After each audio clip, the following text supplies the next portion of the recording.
আসসালামু আলাইকুম। আমি খুবই সহজ পদ্ধতিতে শীতের সবজি রান্না দেখাবো মাছ দিয়ে। প্রথমে আমি 6 পিস মাছ নিয়ে নিচ্ছি। এর ভিতরে 1 চামচ হলুদ গুঁড়া, 1 চামচ মরিচ গুঁড়া, 1 চামচ লবণ, 1 টেবিল চা চামচ আদা বাটা এবং 1.5 টেবিল চা চামচ রসুন বাটা দিয়ে দিলাম। এরপর 1 চামচ জিরা বাটা দিয়ে দিলাম। তারপর ভালো মতো মাখিয়ে নিয়েছি মাছগুলোর সাথে। মাখানো হয়ে গেছে। এবার কড়াই বসিয়ে কড়াইতে তেল দিয়ে তেলটা গরম হয়ে গেলে মাছগুলো দিয়ে দিব এক পিস করে। মাছগুলো সবগুলো এক পিস করে দিয়ে দিব। মাছগুলো এক পাশ ভাজা হয়ে গেছে। এবার মাছগুলো উল্টে নিচ্ছি।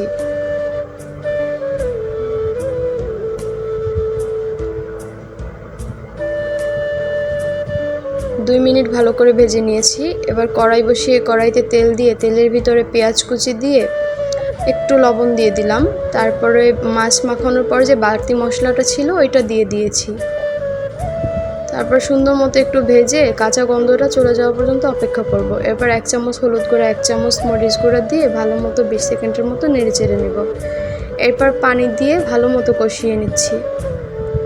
দেখো তেল ওঠা ওঠা ভাব হয়ে গেছে। এখন আমি সবজিগুলো অ্যাড করে দিলাম। সবজিগুলো ভালো মতো মিশিয়ে ঢাকনা দিয়ে কষিয়ে নিব। ভালো মতো কষাতে হবে। আমি ঢাকনা উঠিয়ে 2-3 বার নাড়াচাড়া দিয়ে নিয়েছি। এই যে ভালো মতো ঢাকনা উঠিয়ে 2-3 বার নাড়াচাড়া দিয়ে এরপর কষানো হওয়ার জন্য আরেকটু পানি দিয়ে দিলাম। ঢাকনা দিয়ে ঢেকে দিব।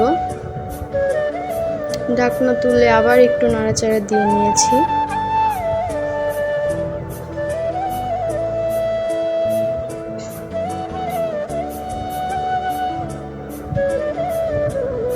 ভালো মতো নেড়ে চেড়ে সুন্দর মতো কষিয়ে নিচ্ছি।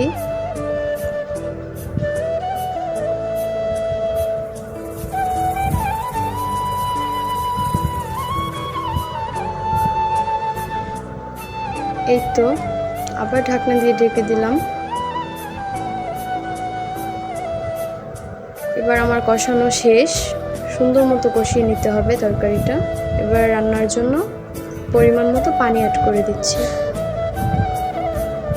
এবার পানিটার বলক চলে আসছে। এখন আমি মাছগুলো সব দিয়ে দিব এবং আমি টমেটো দিয়ে দিব আর কাঁচামরিচ চিড়ে দিয়ে দিব। ঢাকনা দিয়ে ঢেকে দিব রান্না হওয়া পর্যন্ত। দেখো রান্না কমপ্লিট। এবার আমি ধনেপাতা দিয়ে দিব। ধনেপাতা দিয়ে 2 মিনিট ঢাকনা দিয়ে ঢেকে রাখবো। ব্যাস এই তো রান্না পুরো শেষ। ধন্যবাদ।